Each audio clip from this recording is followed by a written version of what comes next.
Welcome to the Breaking Ground track. If you are not here for the Breaking Ground track, you are in the wrong place. Or maybe you are just here because you work for the NSA and you are interested in what's going on. We have the NSA Playset being presented by Michael Leibowitz. Michael, who is known as Rootkiller on Twitter, has done a hard time in real time. An old-school computer engineer by education, he spends his days championing product security for a large semiconductor company that shall remain nameless. Previously, he developed and tested embedded hardware and software. That's got to be bad kerning. Clicked around with strap-on boot ROMs, mobile apps, office suites, and written some secure software. Which is quite an accomplishment. On nights and weekends, he hacks on electronics, writes B-side CFPs, and contributes to the NSA Playset. So let's see what it's all about. Put your hands together for Michael Leibowitz.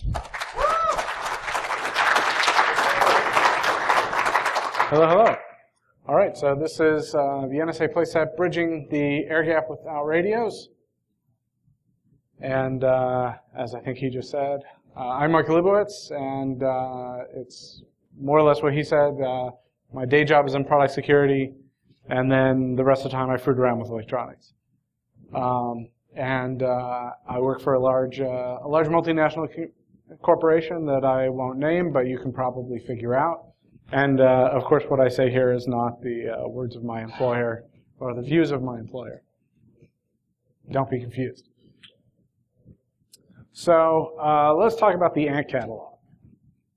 The Ant catalog is a literal catalog that the NSA makes from their tailored access operations group, and basically it is a catalog that other government agencies can buy from to purchase malicious implants or software to exploit bad people or hackers, or basically you and I. And this was leaked in 2013, I think, something like that. And so this is an example of one item. You can look at the whole catalog. There's a bunch of different things with funny names. Each one has a funny name, a sort of description of what it is. In this case, it is a listening device that if you haven't seen Mike Osman's retroreflector talk, you really should. This is a active retroreflector. And I think that what is most amusing about the Ant catalog is, like any real catalog, there's a price at the bottom, right? There it is, $30, which is a pretty good deal. A lot of the Ant catalog stuff is kind of expensive. And so, the NSA Playset is like, well, why should they have all the fun? So we're basically recreating and re-envisioning the tools of the Ant catalog in an open way, whereas they do it in secret. We do it in the open, and we try to make things easy to use and easy to learn from, and hopefully this makes the world a more secure place, or at least hackers to have more fun. And we have a website, and this one isn't updated, but this project is on the website, but I haven't updated the information yet. So last year, Josh Datko presented Chuckwagon, and Chuckwagon is a implementation, or a sort of parallel implementation of the WagonBed platform. And the WagonBed platform is a platform that is not a Ant catalog entry, but several of the Ant catalog items say that they support WagonBed hardware.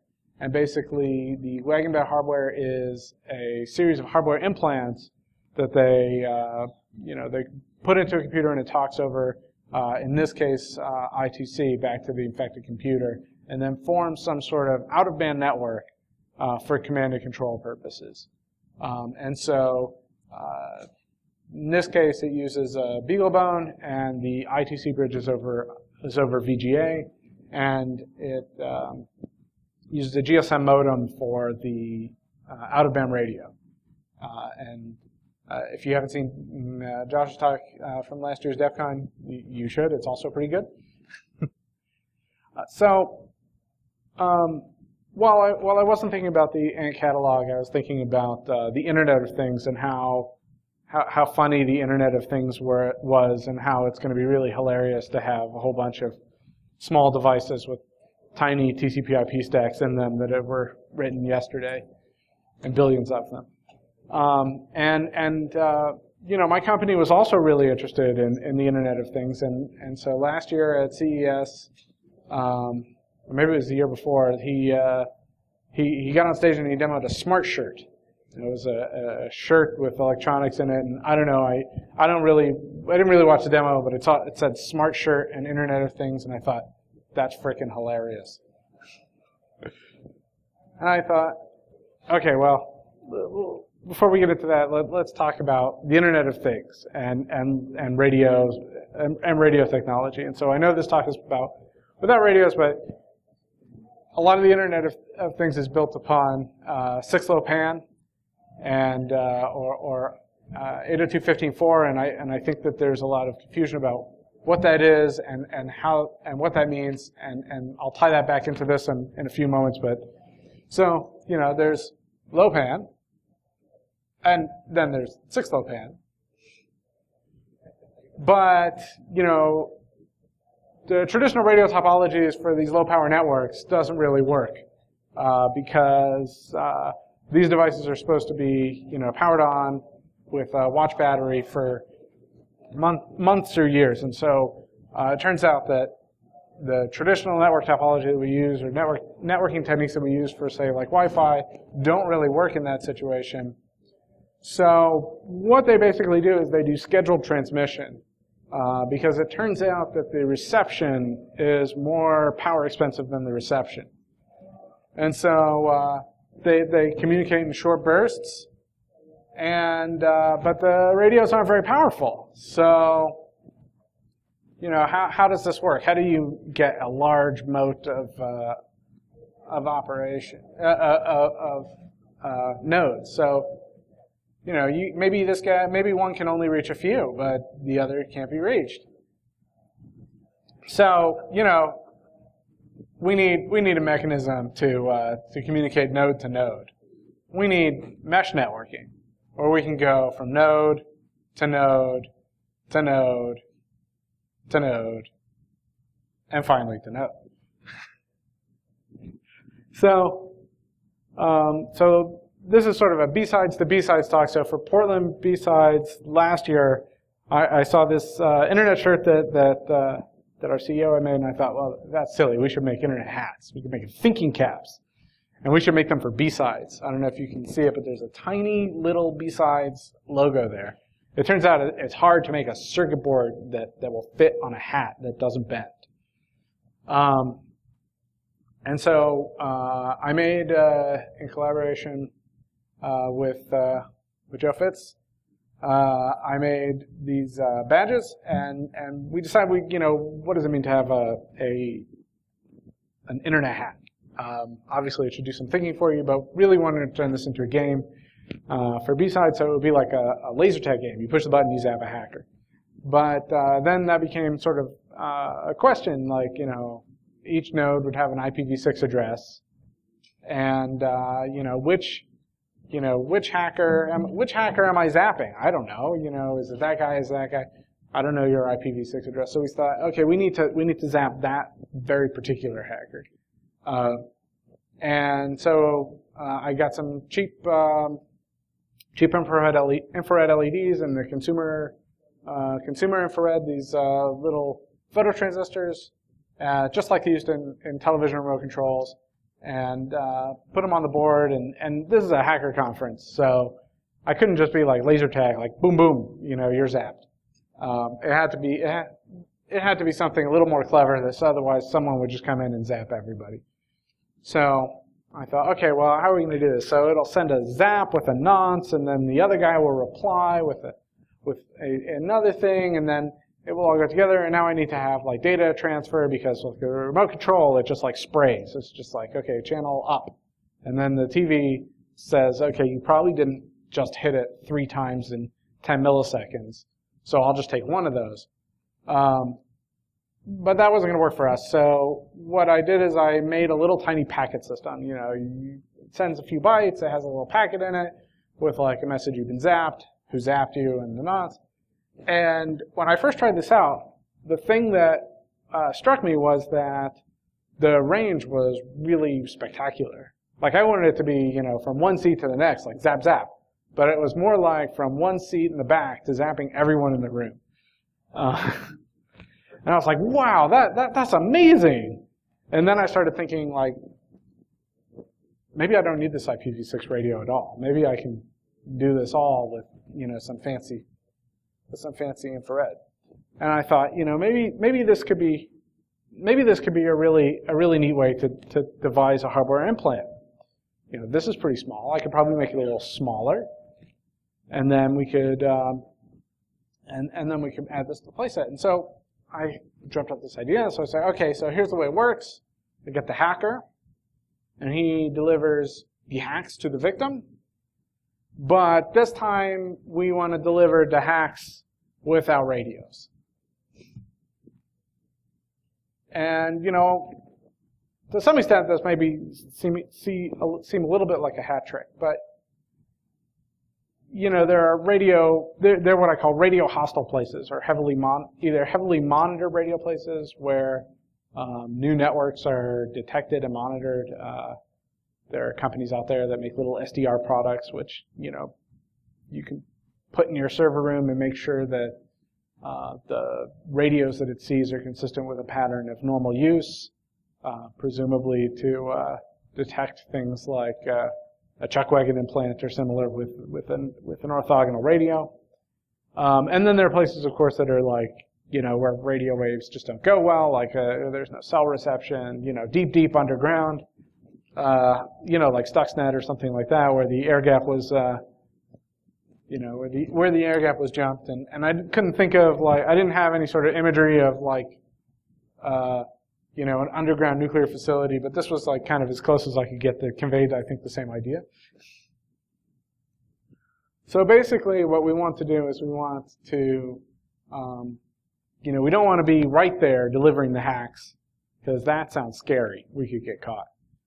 We want to deliver the hacks through the tubes to an implanted machine that then relays our hacks from node to node to node, much like the mesh networking, to go from to span a long distance with a mesh network. And so, I mean, obviously this requires each node to be implanted, but that might not be actually that difficult if you think about it. So, well, let's talk about VGA. This image I thought was absolutely hilarious because I don't know if you guys can see it, but like the little dots, the little arrows that like tell you what wire is what, just tell you what color it is. So like this one really just says blue, and then like this one says small red. That was like tremendously helpful. And if you look at VGA pinouts around, you know, if you just sort of randomly look for them, there's so many. Okay, there's red, green, and blue, and then there's H-sync and V-sync, which basically, if you don't have that, nothing works at all. And then there's these other stuff, and like, you know, here they're like, okay, that's all ground, or these are reserved, or they're not connected, or they're not used, or they're deprecated, or whatever. But you know, actually, there's an ITC bus that goes through there, and this is something that happens in VGA. This is something that is present in DVI and in HDMI, and it's, you know, just keeps going and going. And basically, when you plug your computer into a monitor, and it knows, like, okay, this is a monitor, and what kind of resolutions and modes the monitor supports, and the size. There's a little prom in there. There's a little prom, you know, somewhere in your monitor, and that's the DDC prom. And basically, you read this formatted information, which goes DDID. The computer reads this information called DDID, and then it parses this block, and then that's how it decides what to do. Usually it's the kernel or some pretty low-level component that does this parsing, which is, nothing could go wrong there. There were, I think, a few years ago, some good bugs found through fuzzing of EDID, and my favorite is my size is -1.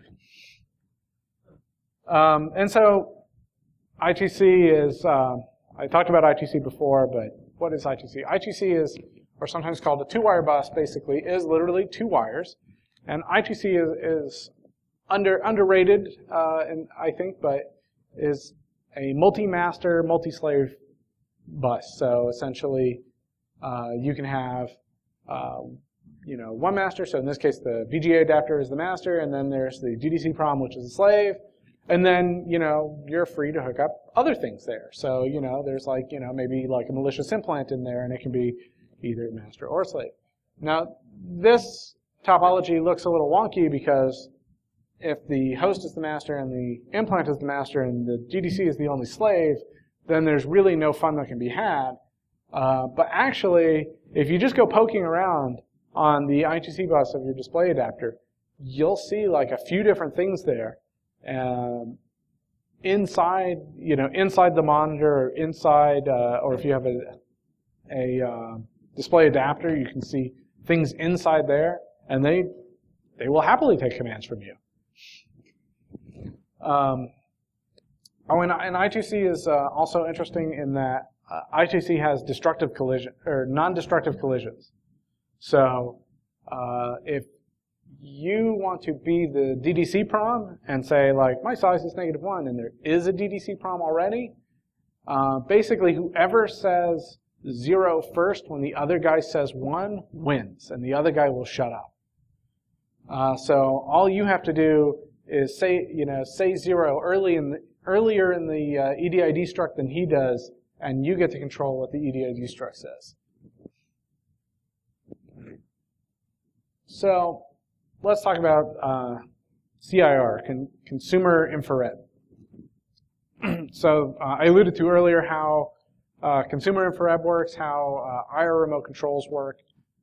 Basically, they have a modulated signal, and this signal is modulated usually about 38 kilohertz. And then you can see here there's the modulated signal. It goes burp, burp, burp, burp, burp. And then the receiver automatically demodulates that and turns it back into normal wave. And the graphic looks kind of weird because I ripped it off and inverted it and didn't clean it up well. And so one of the things about the differences between consumer infrared and IRDA, the infrared data something. So a while back, before Wi-Fi became popular, there was something called IRDA. There was an IRDA consortium, and people put little LEDs and receivers in laptops and calculators and crap. And it could go like 4 megabaud, and you could like put the computers next to each other and send crap, and it was cool. And one of the things that I first looked at when doing this was like, well, I should just do this with IRDA because that's fast and good for data transfer. And one of the things that IRDA was, the trade-off for IRDA was that they made it such that range was not very good. So it's designed to hit something very specific at a short range. You don't want to be like blasting bytes to everybody in the room, but TV remote controls do. They want to send, off walls, off ceilings, and send to something that's far away. And so that's why I went with consumer infrared, although there was somewhat of a trade-off in terms of bandwidth, which we'll talk about later. So then there's serial communication. And so this is the UART format, and I don't know how many of you are familiar with this, so I'll just sort of go through it real quick.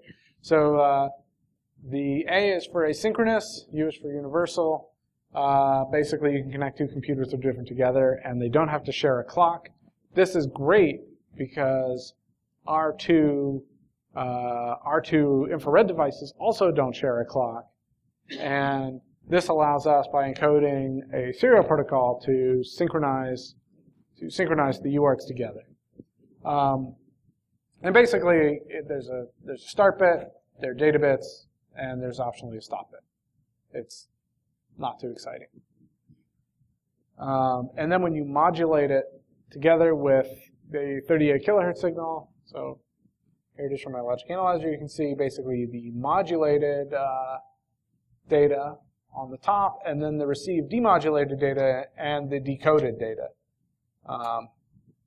So the sort of interesting thing about this, if you look at the previous slide, is that the idle state is up, and then in this slide, the idle state is down. So you have to invert the transmit in order, and the receiver will invert the reception.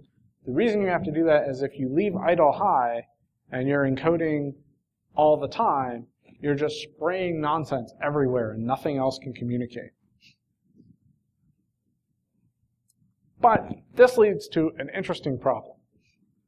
So this is sort of another picture of the UART encoding, but and what you can see is there's the bits 1101, 001, and then 0. What happens if you make all the data bits 0? Then you just have basically the start bit and then 7 bits or 8 bits of silence. So you have the start bit, 7 bits of silence, start bit, 7 bits of silence. It turns out that, and this is a problem that radios sometimes share too, there's been a problem in radios, is that if you are transmitting with long delays, you lose synchronization between them. And this is something that I have somewhat struggled with. There are a number of different techniques to avoid this. So one is you can do bit stuffing. Every n number of bits you stuff a 1, or you can do byte stuffing, n number of bytes you stuff a non-zero, or you can do flags like HDLC, where like if you say this number of zeros in a row, I actually give you all 1s, but if you want that, then there's an escape. And so I use byte stuffing, but it kind of works and kind of doesn't work. But then I discovered if you just compressed all the data, you have very few zeros. So this is basically the underlying packet format. So basically this works like a MAC and then a higher level. So basically you have the implant running the MAC, and then it transmits the packets and manages the communication channel, and then you have the software on the host that kind of processes that and like does stuff. So there's a 128-byte packet, and so we have a source, a destination, a type, and then hops, which I'll talk about in a moment, and then stuff and a CRC. So, and it's a 16-bit CRC, so you kind of know that you've got something that probably wasn't corrupted. But the world is a kind of noisy place. And one of the things about this is you're constantly kind of receiving spurious garbage. And again, radios have the same sort of trouble. So basically, the receive apparatus has a sort of guard sequence that if you don't output that, it decides this is just random garbage. And then once you pass that, it decides, okay, we're now receiving a packet, and there's a leader to establish synchronization. And then, but how do we do this meshing?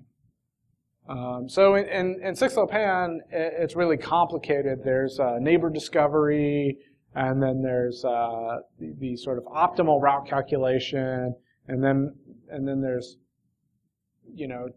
different choosing different kinds of routes to avoid congestion, and some radios have coordinator roles and that coordinate this, and some radios don't. And I didn't do any of that. So basically, there's a flag for hops in the struct. There's a 4 bits for that. And if this packet is not for me and it's less than 15 hops, okay, we'll just increment the hops and send it along. This is like more or less the approach. There's actually a naive bug in this approach that if you have 2 things right next to each other, they both reply at the same time and obliterate each other's transmissions. So you wait a random amount of time. This is kind of similar to Ethernet, actually. You wait a random amount of time, and then you transmit. And if someone else has transmitted that hop before you, you basically give up and say, well, someone else did it.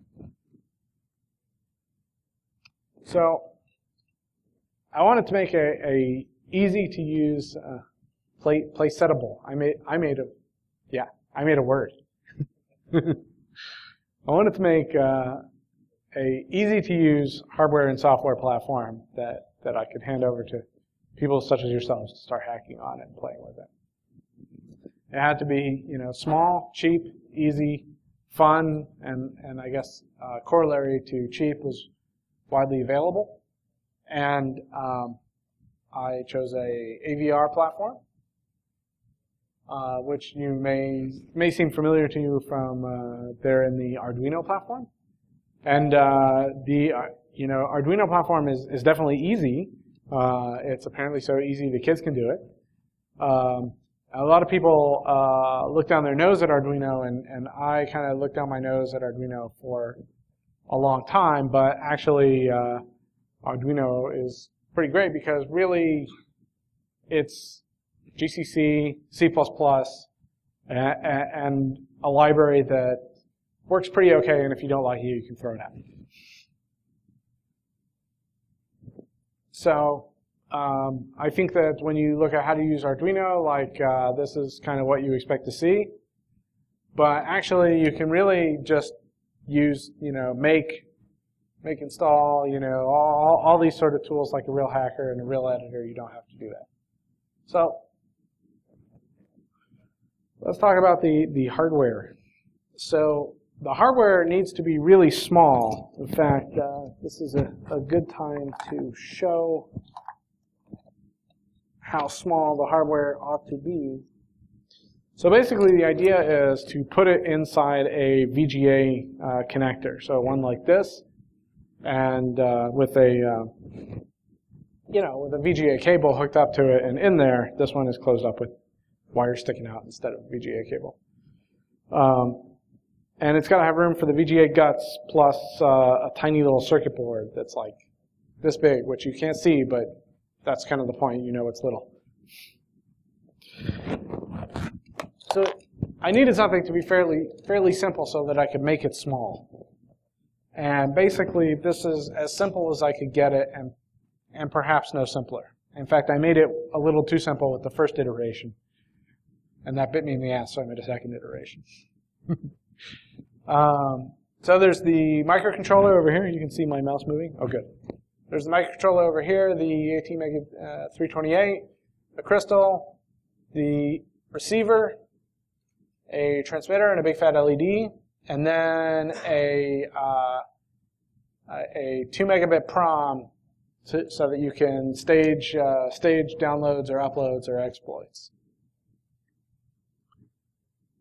And then I made a board. And the first board, this isn't the first board I made. The first board I made was really, really tiny. And I discovered it was really hard to work with a really, really tiny board. So a friend of mine said, "You're a dumbass, just make it bigger and then cut it in half when you're done." So I took his advice. And so basically there's the microcontroller, there's a capacitor, the receiver, the LED, and some other garbage. This is where you hook it up to the VGA port. And then the debug connectors for making things nice and easy, and a bunch of blinking lights. And then the green part, that's the part where you cut it in half. And when you're ready to implant it. So the idea is that it's easy to play with. So there's one that's ready to be played with. You can hook it up to the in-circuit programmer. It has a little UART connector like Arduinos do, and you can talk to it, and etc. And then there's a jumper here for I2C. And then, and that's neat. And you know, they're like this big in reality. And then you cut off this part here, and then they become, you know, as big as that one I showed earlier. And basically, this fits damn near exactly into the shell for the VGA connector. And then you plug it into your computer, and then you have fun. So before I get to that, and when I say fun, sometimes it's fun, sometimes it's really frustrating. It turns out that when you when you goof around on the I2C bus, some VGA controllers are like, I'm not going to talk to you anymore. I'm going to turn this bus off, and then you have to reboot the computer, and that kind of sucks. So what is a Faraday cage? So I wanted to show, like, you know, this goes through without radio waves, goes through radio denied areas, and so I made a Faraday cage which blocks all of the radio communication in or out.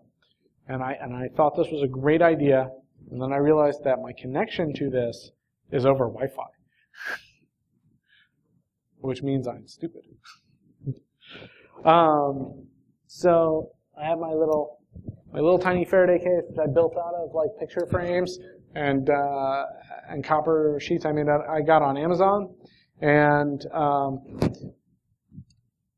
you know, like 1 a.m. last night, everything like was basically working. And then like by 7 a.m., nothing freaking worked anymore. So, oh, and also your TV, if you're in the Tuscany, the monitor, the TV in your hotel room will respond to I2C, but you cannot get it to display, but you can still fruit with the ROM on it. So I have a computer in here. I guess you can't see that. I have the Whopper. You know, a computer in a hardened radio place, deep underground, controlling nuclear missiles or something. And then I have, this is my breadboard version because remember I told you before nothing worked.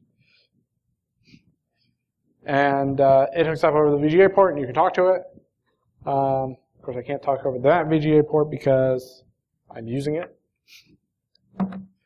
But that's okay because I can talk to it over I2C as well, or over USB as well.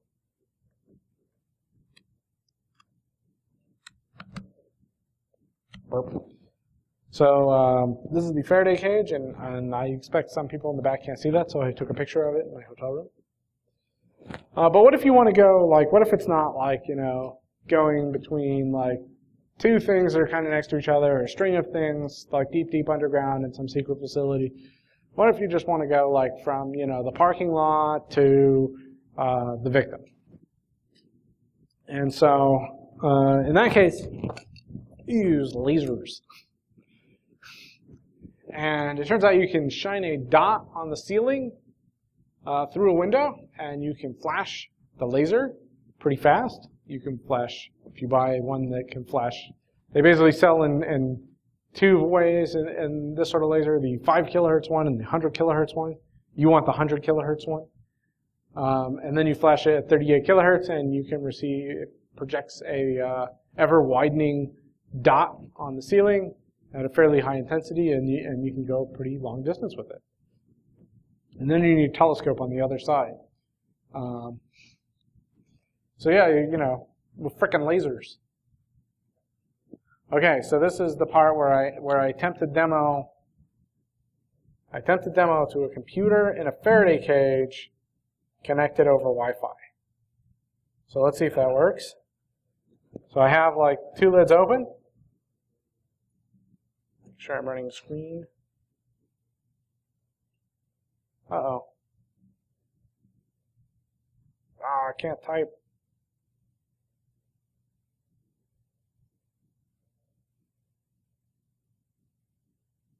Tor slow.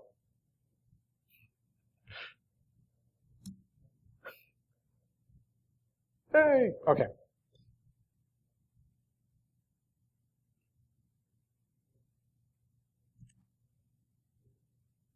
Or slow.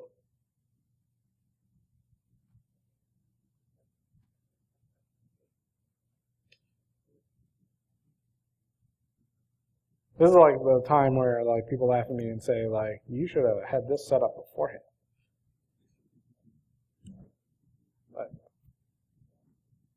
But those people are wrong.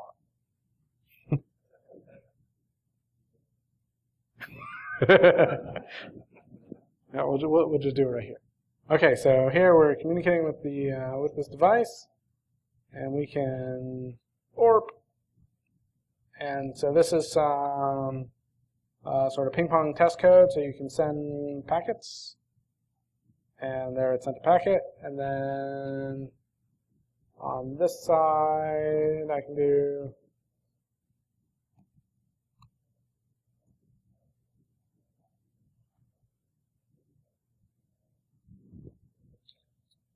and so this is going to be a challenge because the ceilings in here are kind of a lot higher than they are like in a normal office or in my hotel room or other places.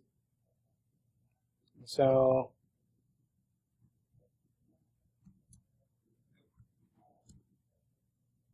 oh, that's really lame.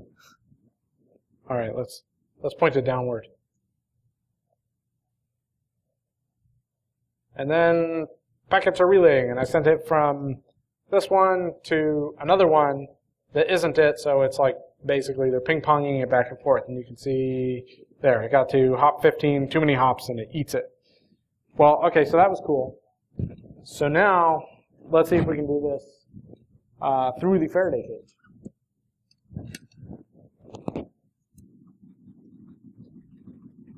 Indeed. And this is like the, okay, let's see if we can make the Faraday cage stay together. I may have to hold it in place.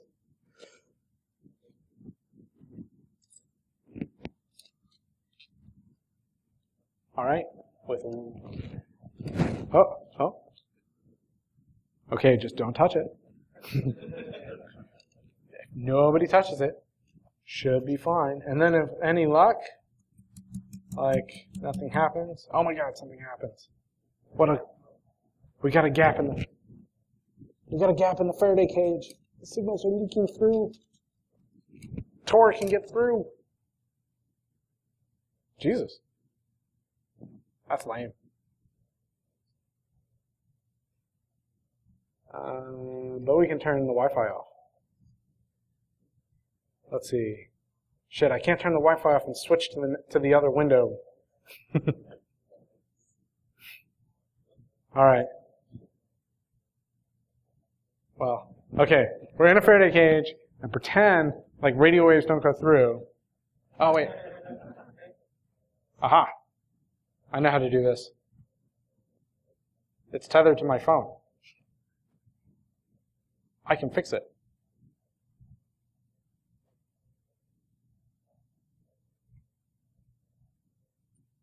All right, you just turn the phone into airplane mode, and then at least it's in a radio-denied place.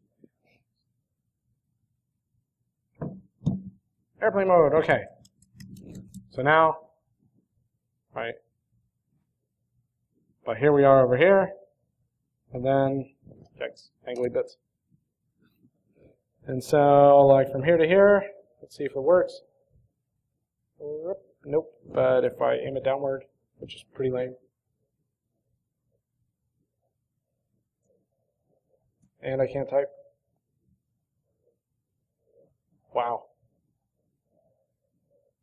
Yay! Okay, everyone clap.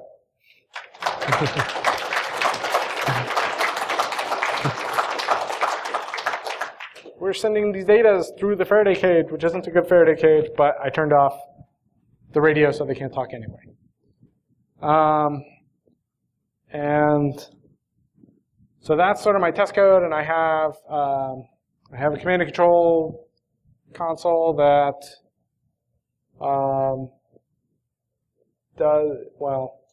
it works, but something else doesn't work, and I'm not sure what that is, but basically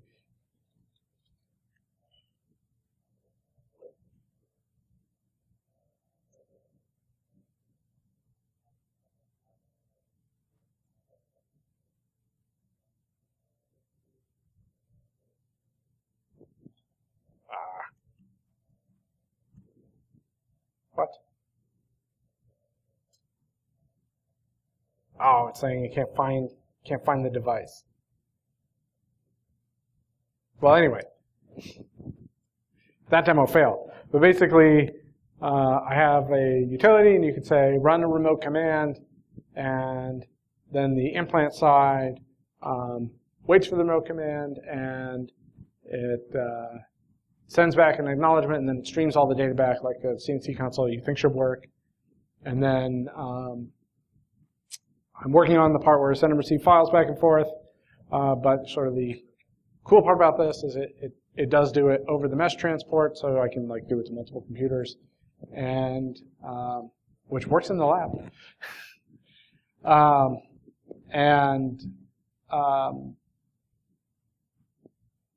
I have a layer that I can build in there for reliable transmission. So this transmission is not like TCP. It's not like reliable. If a packet goes missing, a packet goes missing, which would really suck if you're like grabbing their company confidential data and then you know, like the first part that you desperately need is missing. So it turns out that implementing reliable transmission is not that hard because you can basically do the exact same thing that 6LoWPAN is doing.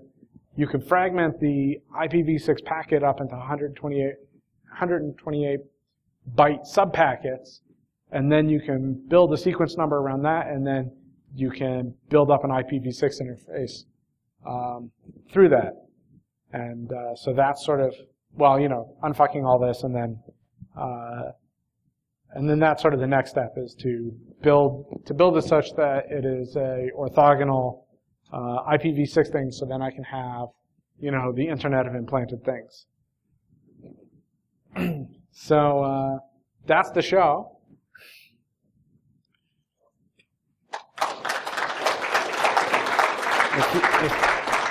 If you have questions, I'll do my best to answer them. Will you unmute the mic? Or if you have questions, we have Mike set up here in the middle. Then I can sleep and drink beer. It's the red one there. Yeah. Number 4.